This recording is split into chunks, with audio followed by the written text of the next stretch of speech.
ମାଳାରେ ଶୀଘ୍ର ଆଗମନ କରିବାକୁ ଯାଉଥିବା ପ୍ରଭୁ ଯୀଶୁଖ୍ରୀଷ୍ଟଙ୍କ ପବିତ୍ର ଓ ବହୁମୂଲ୍ୟ ନାମରେ ନିର୍ମଳ ଖରା ୟୁଟ୍ୟୁବ୍ ଚ୍ୟାନେଲରେ ଆପଣ ସମସ୍ତଙ୍କୁ ସ୍ୱାଗତ କରେ। ଆଜି ହେଉଛି ଜାନୁଆରୀ ମାସ 23 ତାରିଖ। ଆଉ ଜାନୁଆରୀ ମାସ 23 ତାରିଖ ପ୍ରଭୁଙ୍କ ଦାସ ନିରଞ୍ଜନ ପବିତ୍ର ଶାଶ୍ୱତ ତୁମ ପ୍ରେମ ଯେ ମହତ ଚିରଦୀପ୍ତିମାନ ଚିରମହିୟାନ ଚିରଦୀପ୍ତିମାନ ଚିରମହିୟାନ ଘେନ ଏହି ଜନ୍ମଦିନରେ ନିର୍ମଳ ଖରା ୟୁଟ୍ୟୁବ୍ ଚ୍ୟାନେଲ ତରଫରୁ ଉପାସନା ଚର୍ଚ୍ଚ ତରଫରୁ ଆଉ ଆମମାନଙ୍କ ପରିବାର ତରଫରୁ ଆପଣଙ୍କୁ ଜନ୍ମଦିନର ହାର୍ଦ୍ଦିକ ଶୁଭେଚ୍ଛା ଆଉ ଅଭିନନ୍ଦନ ଜ୍ଞାପନ କରୁଅଛୁ। ପ୍ରଭୁ ଆପଣଙ୍କୁ ଏହି ପ୍ରକାର ଅନେକ ବର୍ଷ ଯୋଗ କରନ୍ତୁ, ଆହୁରି ଅଧିକ ଶକ୍ତିଶାଳୀ ଭାବରେ ପ୍ରଭୁଙ୍କ ସେବାରେ ଉତ୍ତମ ସ୍ୱାସ୍ଥ୍ୟ ଭୋଗ କରିବାକୁ ଦେଇ ଆପଣଙ୍କୁ ବ୍ୟବହାର କରନ୍ତୁ। ଏହା ହିଁ ଆମେ ଆପଣଙ୍କ ନିମନ୍ତେ ପ୍ରାର୍ଥନା କରୁଅଛୁ। ପ୍ରଭୁ ଆପଣଙ୍କୁ ଆଶୀର୍ବାଦ କରନ୍ତୁ। ପ୍ରିୟ ପ୍ରଭୁଙ୍କ ଲୋକମାନେ ପ୍ରଭୁଙ୍କୁ ଧନ୍ୟବାଦ ଦିଏ। ପ୍ରଭୁଙ୍କ ଦାସଙ୍କ ନିମନ୍ତେ ପ୍ରଭୁଙ୍କ ଦାସ ପ୍ରଭୁଙ୍କର ସେବା କରି କରି ଅନେକ ବର୍ଷ ସେ ବିତେଇଛନ୍ତି। ତାଙ୍କ ବାପା ଜଣେ ସରକାରୀ ଶିକ୍ଷକ ଥିଲେ, ଆଉ ଜଣେ ପ୍ରଧାନ ଶିକ୍ଷକ ଭାବରେ ସେ ଅବସରପ୍ରାପ୍ତ ହେଲେ। ବର୍ତ୍ତମାନ ସେ ପ୍ରଭୁଙ୍କର କୋଳରେ ଅଛନ୍ତି। ଆଉ ଯେଉଁଦିନ ପ୍ରଭୁଙ୍କ ଦାସ ନିରଞ୍ଜନ ତୁରୁ ସେବାକୁ ବାହାରିଲେ, ସେଇଦିନ ତାଙ୍କର ଚାକିରି ନିମନ୍ତେ କଲ୍ ଲେଟର ଆସିଲା। ସେ କଲ୍ ଲେଟର ପାଇ ହେଲେ ମଧ୍ୟ ସେ ନିଜର ଚାକିରିକୁ ଗଲେ ନାହିଁ, ମାତ୍ର ସେ ସେବା କରିବା ନିମନ୍ତେ ଆଗକୁ ବଢ଼ିଲେ। କାରଣ ପରମେଶ୍ୱର ତାଙ୍କୁ ସେବା ପାଇଁ ଆହ୍ୱାନ କରିଥିଲେ, ଆଉ ସେ ତାଙ୍କର ସେ ଆହ୍ୱାନର ମହତ୍ତ୍ୱକୁ ସେ ବୁଝିଥିଲେ। ପ୍ରିୟମାନେ, ଆପଣମାନଙ୍କୁ କହିବା ପାଇଁ ଚାହେଁ, ଆମମାନଙ୍କର ପୃଥିବୀ ଇତିହାସରେ ଏହି କଥା ନିରାଟ ସତ୍ୟ, ଯେଉଁ ସମୟରେ ପ୍ରଭୁଙ୍କର ସତ୍ୟ ସେବକମାନେ ଆମମାନଙ୍କ ମଧ୍ୟରେ ଥିବେ, ସେହି ସମୟରେ ତାଙ୍କୁ କେହି ସମାଦର କରିବେ ନାହିଁ। ମାତ୍ର ଯେଉଁ ସମୟରେ ସେ ପ୍ରଭୁଙ୍କ କୋଳକୁ ଚାଲିଯିବେ, ସେହି ସମୟରେ ଲୋକମାନେ ତାଙ୍କୁ ଝୁରି ହେବେ। କେତେ ଭଲ ସେବକ ଥିଲେ, ଆଉ କେତେ ସୁନ୍ଦର ଭାବରେ ପ୍ରଭୁଙ୍କର ସେବା କରୁଥିଲେ। ମାତ୍ର ଆମମାନେ ସେହି ପ୍ରକାର ଭୁଲ କରିବା ନାହିଁ। ଯେଉଁ ସେବକମାନେ ଆମମାନଙ୍କ ମଧ୍ୟରେ ଅଛନ୍ତି, ଆଉ ସେମାନେ ଅତି ଉତ୍ତମ ଭାବରେ ପ୍ରଭୁଙ୍କର ସେବା କରୁଛନ୍ତି, ଆମେ ସେମାନଙ୍କୁ ମାନ୍ୟ କରିବାର ଆବଶ୍ୟକ ରହିଛି। ଯେଉଁ ସେବକମାନେ ବର୍ତ୍ତମାନ ପ୍ରଭୁଙ୍କର ଅତି ବିଶ୍ୱସ୍ତ ଭାବରେ ସେବା କରୁଛନ୍ତି, ଲୋକମାନେ ସେମାନଙ୍କର ବିଭିନ୍ନ ପ୍ରକାର ଭୁଲ ଗୁଡ଼ିକକୁ, ଦୋଷ ଗୁଡ଼ିକକୁ ସେମାନେ ଖୋଜି ବୁଲନ୍ତି। ଏହି ପ୍ରକାର ନ କରି ଯଦି ଆମେ ପ୍ରଭୁଙ୍କର ଦାସମାନେ ହେଲେ ମଧ୍ୟ ସେମାନଙ୍କୁ ଆମମାନଙ୍କର ଉତ୍ସାହର ଆବଶ୍ୟକ ରହିଛି। ଆମେ ଚେଷ୍ଟା କରିବା ପ୍ରଭୁଙ୍କ ଦାସମାନଙ୍କୁ ବିଭିନ୍ନ ପ୍ରକାର ଭାବରେ ସେମାନଙ୍କୁ ଏନକରେଜ କରିବା। ଅନେକ ଜଣ ଆମକୁ ମଧ୍ୟ ଫୋନ୍ କରି ତାଙ୍କର ଦୁଃଖ ଗୁଡ଼ିକ ଆମକୁ ଜଣାନ୍ତି, ମାତ୍ର ପ୍ରଭୁଙ୍କ ଦାସମାନେ ତାଙ୍କର ଦୁଃଖ କାହାକୁ ଜଣାଇବେ?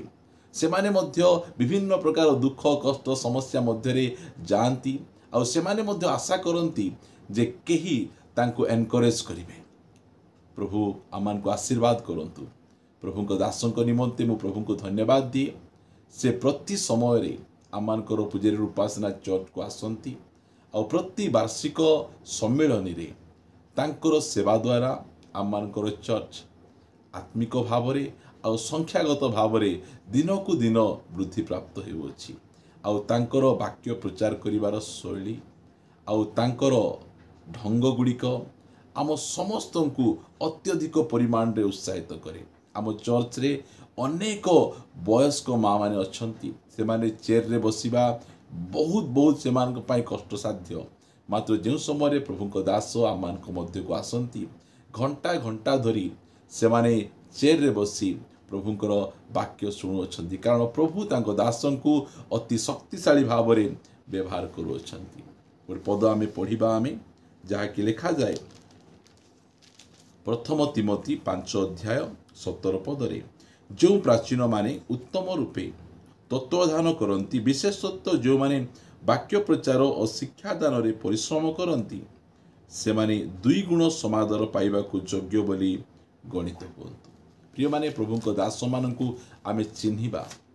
आउ सेमानंकु आमे सम्मान देबा आमे सेमानंकु जदि आमे सम्मान देबा सेमान उत्साहित हेबे आहुरी अधिक सेवारे बढ़िबे। प्रथम थेसलोनिक पुस्तक 5 अध्याय 12 पदरे हे भाई माने आम्भे माने तुम मान को अनुरोध करूछु जो माने तुम मान को मध्य परिश्रम करती और प्रभुंक सेवारे तुम मान को नेता स्वरूप नियुक्त होई तुम मान को चेतना दियंती सेमान को मान्य करो पुणी सेमान को कार्य सकाशे सेमान को प्रेम रे अत्यंत आदर कर। प्रभुंकर गौरव हो जो प्रभुंक दास माने आमान को मध्य अछंती तांको आमे मान्य करिबा तांको निमंते विशेष करी आमे प्रार्थना करिबार आवश्यक रही अछि। पाउल मध्य ताहा कहंती जे आम मान को निमंते प्रार्थना करो जे प्रकार की श्रृंखलाबद्ध सुसमाचार राजदूत स्वरूपे आमे प्रभुंकर वाक्य आमे कहिबा पाई आमे साहस प्राप्त होई परिबु आ उपयुक्त समय परमेश्वर आमको वाक्य प्रदान करिवे। प्रिय माने प्रभुंक दास मानक मध्य आम मानकर एनकरेज आवश्यक रही अछि आउ आमे सेमानकु समादर करिबा सेमानकु उत्साहित करिबा जे प्रकार कि सेमाने आहुरी अधिक उद्योगर सहित प्रभुंक सेवारे लागि रहिबे। पुनर्बार एही जन्मदिन उपलक्षे प्रभुंक दासंकु आमानकर एही यूट्यूब चैनल तरफरु आमानकर परिवार तरफरु आपनको जन्मदिन हार्दिक शुभेच्छा अभिनंदन। प्रभु आपनको एही प्रकार दीर्घायु दे प्रभुंक सेवारे आहुरी अधिक शक्तिशाली भावरे व्यवहार करंतु यह आमानकर प्रार्थना। आसंतु आमे प्रार्थना करिबा।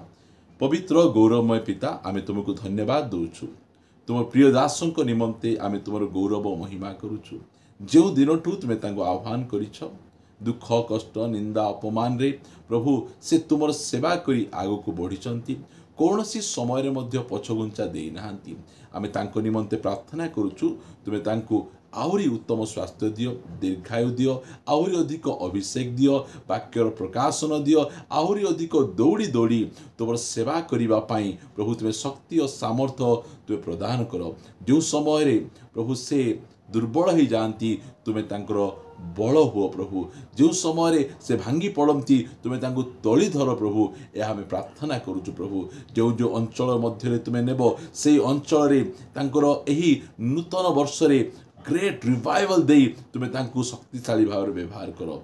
धन्यवाद प्रभु तुम दासंक निमंते आमे तुमर गौरव महिमा करूछु प्रभु आ जो सद्भक्त माने आमान को मध्य रही तुम सेवा करूछंती सेमान को निमंते मध्य आमे तुमर गौरव प्रशंसा करूछु। प्रार्थना सुनिछ धन्यवाद दी प्रार्थना प्रभु यीशुंक नाम रे मागुछु आमेन आमेन।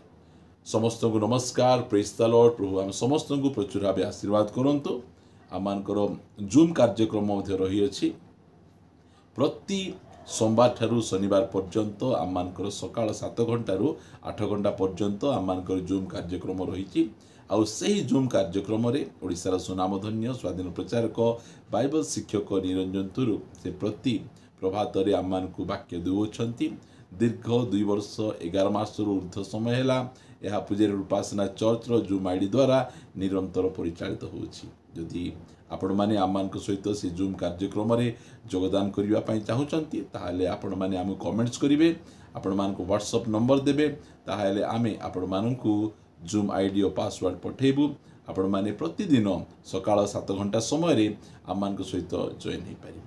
ठीक अछि प्रभु आपण मान आशीर्वाद करंतु। नमस्कार praise the Lord God bless you.